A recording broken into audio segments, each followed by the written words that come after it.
우리 오늘 설교 제목인데요. 함께 따라해 주시겠습니까? 말세에 나타나는 징조들. 네. 여러분, 오늘 본문은 종말에 관한 말씀 아닙니까? 종말. 제자들이 예수님께 종말의 때에 관해서 물었고, 예수님은 여러 징조들에 대해서 말씀하셨지요. 여러분, 종말은 두 종류로 나누어지지 않습니까? 개인의 종말과 우주적 종말 말입니다. 개인의 종말이라 함은 우리 각자 모두가 죽는다는 사실입니다. 인생 70이요. 강건하면 80이라 하지 않았습니까? 아무리 발버둥 쳐도 우리는 언젠가는 죽어요. 100년도 못 살지요. 그럼에도 사람은 1000년, 만년 살 것처럼 생각하고 욕심부리며 살지요. 개인의 종말이 있는가 하면 또한 우주적 종말이 있지 않습니까? 우주적 종말이란 예수님 재림하시는 큰 사건인데요. 여러분, 우리 예수님 재림하시면 역사는 끝이 납니다. 그때 믿는 사람들에게는 그것이 복이 되겠지만 믿지 않는 사람들에게는 엄청난 저주와 고통의 시작이 되는 것입니다. 그래서 성경은 종말을 준비하며 사는 인생이 지혜의 인생이라 말씀하지 않았습니까? 그렇다면 종말의 징조는 뭘까요? 종말의 징조. 첫째가 전쟁 아닙니까? 오늘 본문 7절에서 말씀했지요. 민족을, 나라가 나라를 대적하여 일어나겠고, 전쟁. 현재 러시아와 우크라이나 간의 전쟁이 깊어지면서 푸틴이가 핵폭탄을 만지작거리고 있지 않습니까?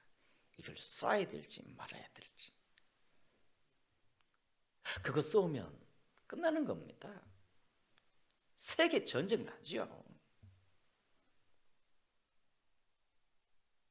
와, 그런 와중에서도 러시아 응원하는 정신이 하얀 사람들도 있어요.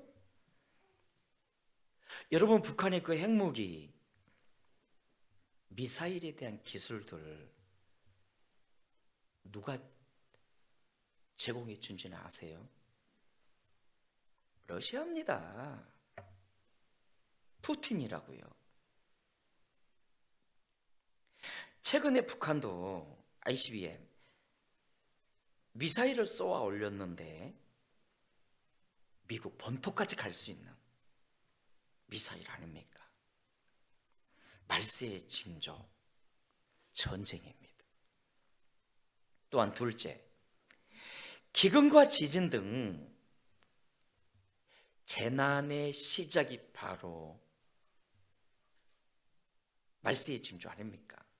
보면 7, 8절에서 말씀했죠. 곳곳에 기근과 지진이 있으리니 이 모든 것은 재난의 시작이라. 여러분, 현재 세계 곳곳에서 자연 이상 현상이 일어나지 않습니까? 그 대표적 케이스가 바로 지구 온난화이지요. 갈수록 지구가 더워지고 있어요. 그래서 전에는 제주도에만 살던 물고기들이 이제는 강원도에서도 잡힙니다. 북극과 남극, 알래스카의 얼음들이 녹아내려 해수면이 상승되고 있고요. 곳곳에 대형 산불들이 막 나고 있고요. 저 강릉에서 났던 그 산불들은요, 정말 비교도 안 될 정도로 큰 산불들이 나고 있고요. 태풍의 강도가 막 증가하고 있지 않습니까? 지금 곳곳에서 자연 이상 현상이 일어나고 있는데, 문제는 그것이 왜 그런지 설명이 안 되고 있다는 겁니다. 그 중에 딱 한 가지만 말씀드린다면, 지난 몇 년 전부터 이상하게 꿀벌이 사라지고 있어요. 꿀벌이. 전문가들 말에 의하면 매해마다 약 18%의 꿀벌들이 사라지고 있답니다. 그러니까 매해마다 약 60억 마리의 꿀벌들이 사라지고 있어요. 잘 아시다시피 여러분, 꿀벌은 이 꽃 저 꽃을 옮겨 다니며 식물에 수분을 해주지 않습니까? UN 식량농업기구에 의하면 세계 100대 작물 중 약 71%가 꿀벌을 매개로 수분한다고 합니다. 꿀벌을 매개로. 그래서 당장 꿀벌이 사라지면요, 100대 농산물의 생산량이 현재의 29% 수준으로 줄어든다고 하니 얼마나 큰 재앙입니까? 지금도 식량이 부족해서 난리인데, 그 중에서 70%가 줄어든다고 하니 충격적인 것은, 지금 한국도 이대로 가면 4, 5년 내에 꿀벌이 한 마리도 남지 않는다는 거예요. 그런데 그 이유가, 물론 사람들에 의해 이런저런 요인들을 말하지만, 그럼에도 꿀벌이 사라지는 정확한 이유에 대해서는 아무도 모른다는 것입니다. 그냥 추측만 할 뿐이지. 제가 인터넷 찾아보니까 농약을 많이 쳐서 그렇다면서. 여러분, 농약은요, 현재보다 옛날에 더 많이 쳤거든요. 아인슈타인이 이렇게 말했지요. 인류의 벌꿀이 사라지면 4년 안에 인간은 멸절된다고. 와, 이것이 점점 가시화되고 있으니 가슴 아픈 일 아닙니까? 또 셋째, 말세의 징조. 미혹하는 자들이 많아진다는 것입니다. 본문 4절 이하에서 예수님이 말씀하셨죠. 너희가 사람의 미혹을 받지 않도록 주의하라. 많은 사람이 내 이름으로 와서 이르되 나는 그리스도를 하여 많은 사람을 미혹하리라. 여러분, 종말의 시대 때가 되면요, 미혹하는 자들이 많아진다는 거예요. 즉, 이단자들이. 제가 부산에서 신학교 다닐 때 한 번은 동네 제일교회라고 공식적으로 신학생들이 방문하지 않았습니까? 그래서 저녁을 먹고 예배 드리고 그 교회에 어느 여 집사님의 간증을 듣게 되는데, 보니까 모델 이미지입니다. 이대 나온 엘리트 집사였습니다. 그런데 참 그분이 열정은 많은데 분별력이 약했나 봐요. 모든 예배라는 예배는 다 참석하는 그런 신실한 신앙인이었음에도 불구하고 어느 날 길 가다가 통일교 교인들에게 전도를 받은 겁니다. 그럴싸하게 이야기를 하니까 뭔가 거기에 진리가 있어 보여서 한번 따라갔더랍니다. 그런데 그날 밤 잠을 자는데 꿈속에서 문선명이가 나타나서 하는 말이 나를 따르라 하더랍니다. 나를 따르라. 그리고는 그때부터 계속 그녀에게 음성이 들려집니다. 이런저런 음성이 들려지기 시작합니다. 집사님은 그 음성을 하나님의 음성으로 착각하지 않았습니까? 잘 다니던 교회 집사가 통일교회 갔으니 교회는 난리가 난 겁니다. 구역장님이 설득했지만 듣지 않고, 심지어는 담임 목사 찾아가서 권면대 보았지만 자신은 세상 목사 말보다는 하나님의 음성을 직접 듣겠다면서, 목사님도 여기에 들어와야 구원을 받는다고 전도를 하는데 기가 막히더랍니다. 그 시아버지가 그 교회 장로님이셨거든. 난리가 났습니다. 통일교회 다니니. 교회는 기도했고요. 그런데 그녀에게 들려진 음성이 참 우스웠어요. 처음에는 그럴싸한 정말 하나님의 말씀 같은 음성이었지만 세월이 흐르면서 그 음성이 점점 요상해지기 시작하네요. 딸아, 사랑하는 딸아, 오늘은 날씨가 좋으니 이렇게 하라 저렇게 하라. 딸아, 네가 구원받는 길은 네 남편을 버리는 길이다. 또 어느 날은 딸아, 네 자식들을 버려라. 다 사탄의 자식들이다.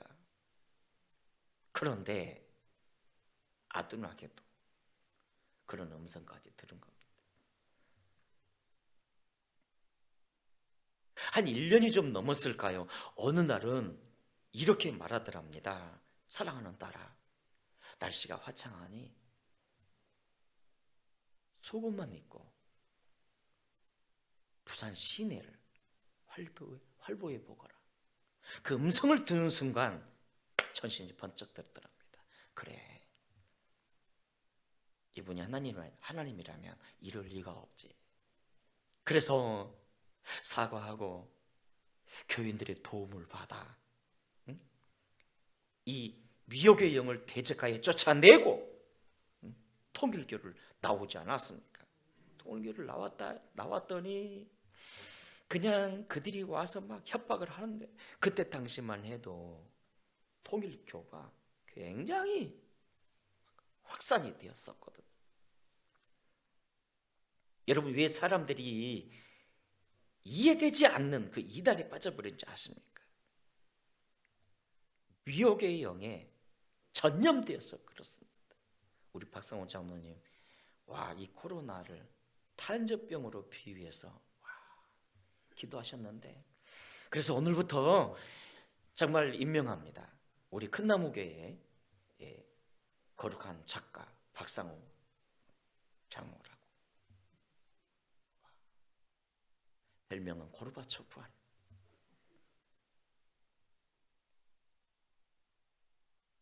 여러분, 요즘은요 신천지가 또 유행하지 않습니까? 이제는 뭐 대놓고 전도를 해요. 신천지가 왜 이단인지 아십니까? 첫째, 계시론에 문제가 있어요. 교주 이만희가 마태복음 24장과 요한 계시록만 빼놓고 다른 모든 신구약 성경을 부정하거든요. 둘째, 기독론에 문제가 있습니다. 교주 이만희는 예수님의 성, 육신뿐만 아니라 예수님의 신성까지도 부인합니다. 셋째, 구원론에도 문제가 있습니다.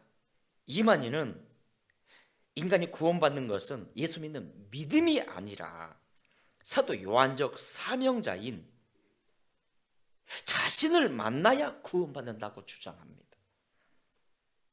넷째, 신론에도 문제가 있습니다. 이만희는 삼위일체 교리를 완전히 부정해 버립니다. 왜냐하면 그의 신론은요, 범신론에 가깝거든요.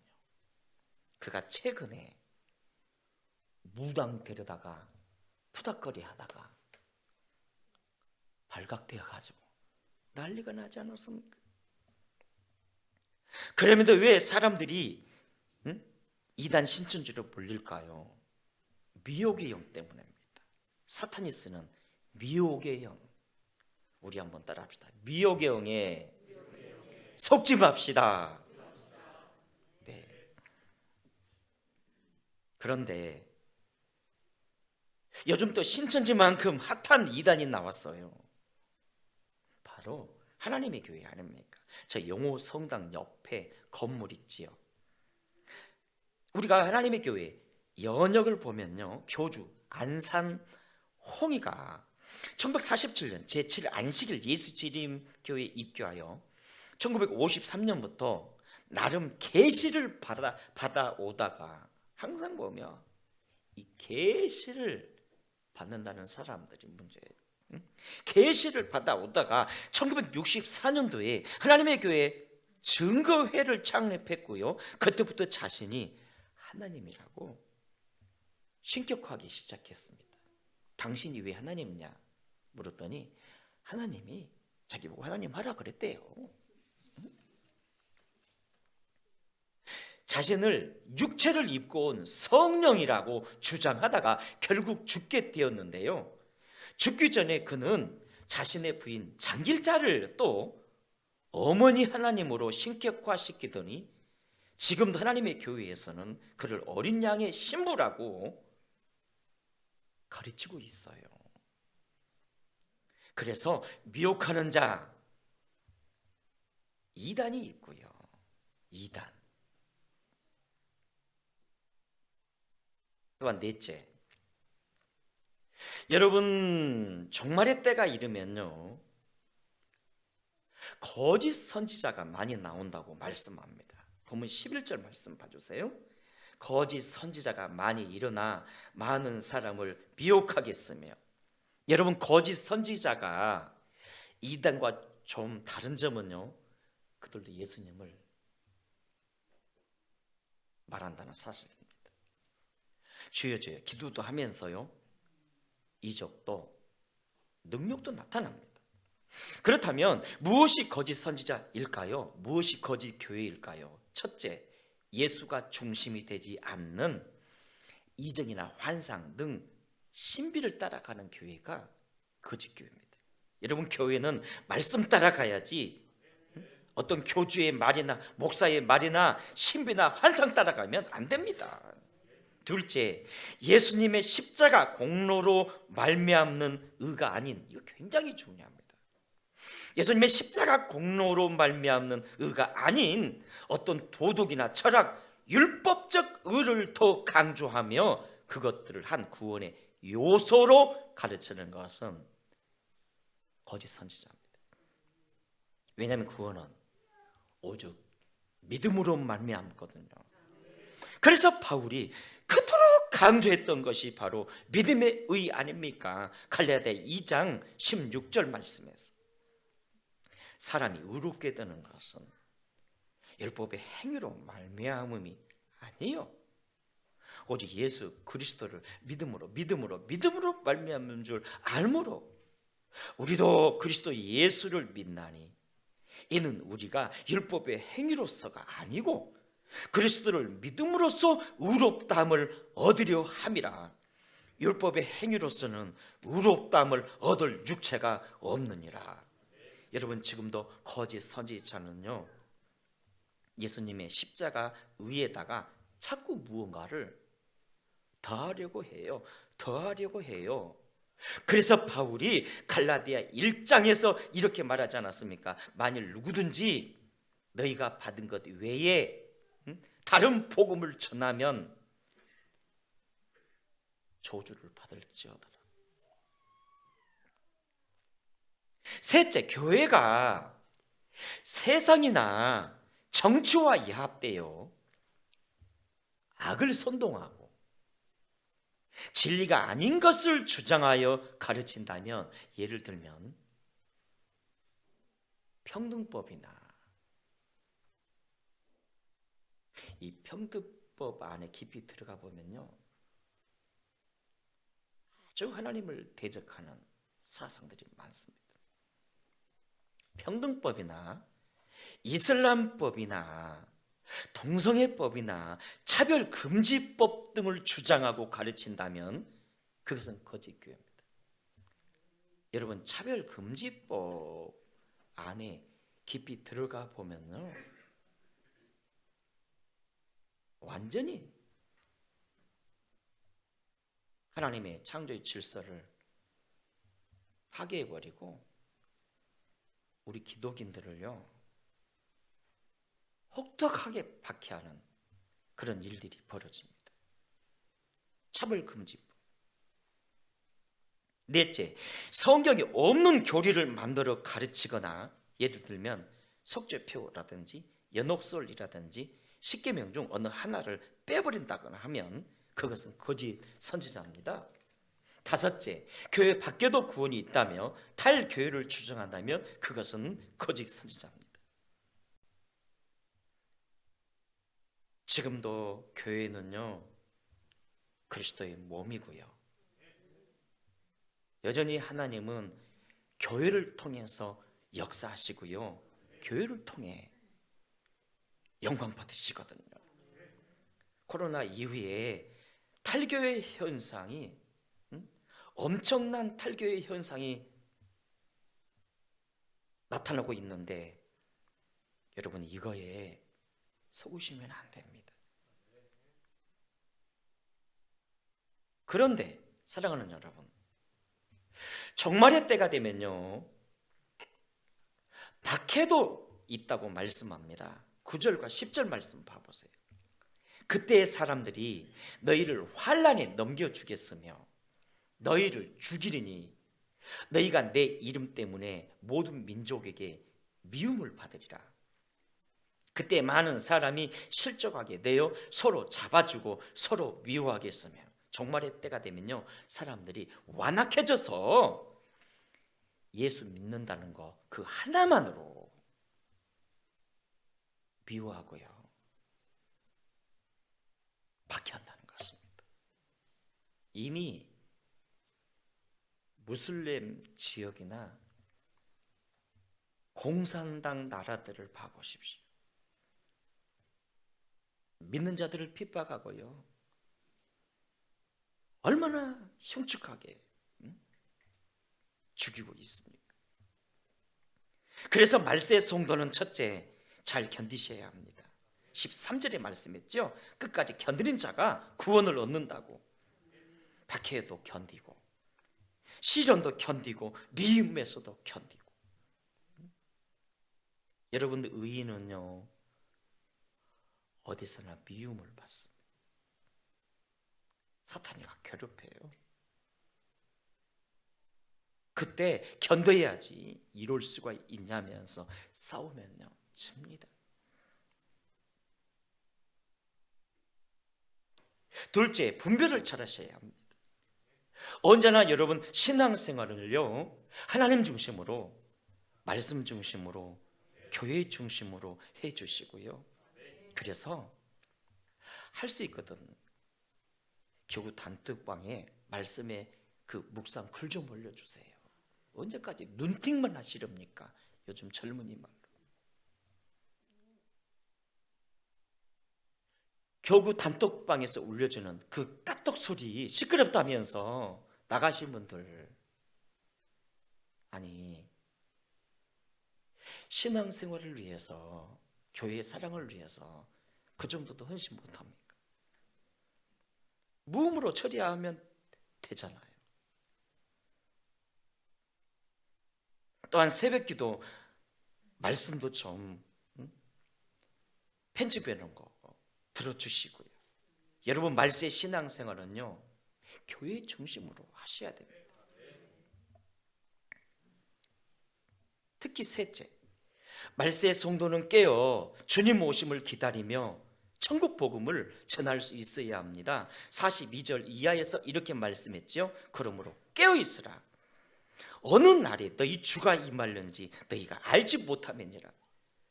너희도 아는 바니 만일 집 주인이 도둑이 어느 시각에 올 줄 알았더라 하면 깨어있어 그 집을 뚫지 못하게 하였으리라. 이러므로 너희도 준비하고 있으라. 생각지 않은 때에 인자가 오리라. 깨어있으라. 잠도 자지 말라는 뜻은 아니지 않습니까? 준비하라는 뜻이죠. 주님 언제 올지 모르니 준비하고 있어라. 예수님의 열처녀 비유에서 그 미련한 5 처녀처럼 기름 준비 못했다가 버림 당하면 안 되지 않습니까? 예수님의 양과 염소의 비유에서 그 염소 같은 사람들은 심판주 되시는 우리 예수님의 마음도 모르고 자기밖에 모르는 이기주의적 삶을 살다가 버림 당하지 않았습니까? 달란트 비유에서 1 달란트 받은 종은 충성하지도 못하고 주인이 준 그 1 달란트 땅속에 묻어만 놓다가 버림을 당하지 않았습니까? 그래서 말세의 성도는요, 늘 깨어 있어야 하고요, 복음 전하는 삶을 살아야 합니다. 본문 45절 이하에서 이렇게 말씀했지요. 충성되고 지혜 있는 종이 되어 주인에게 그 집 사람들을 맡아 때를 따라 양식을 나눠줄 자가 누구냐? 주인이 올 때 그 종이 이렇게 하는 것을 보면 그 종이 복이 있으리라. 여러분, 우리가 전도하며 살아갈 이유, 지금도 하나님의 관심이 우리 여기에 있거든요. 영혼 구원. 또한 그것이 주의 제 이름을 앞당기는 일이고요. 본문 14절에서 말씀했죠. 이 천국 복음이 모든 민족에게 증거되기 위하여 온 세상에 전파되리니 그제야 끝이 오리라. 특히 우리가 하늘 멸류관 받는 비결 아닙니까? 다니엘 12장에서 말씀했죠. 많은 사람을 옳은 대로 인도하는 사람은 하늘의 별처럼 빛나리라. 그러므로 성도 여러분, 이 종말의 시대 때 깨어서 주님이 기뻐하시는 삶을 사는 우리 모두가 되시기를 주의 이름으로 축원합니다.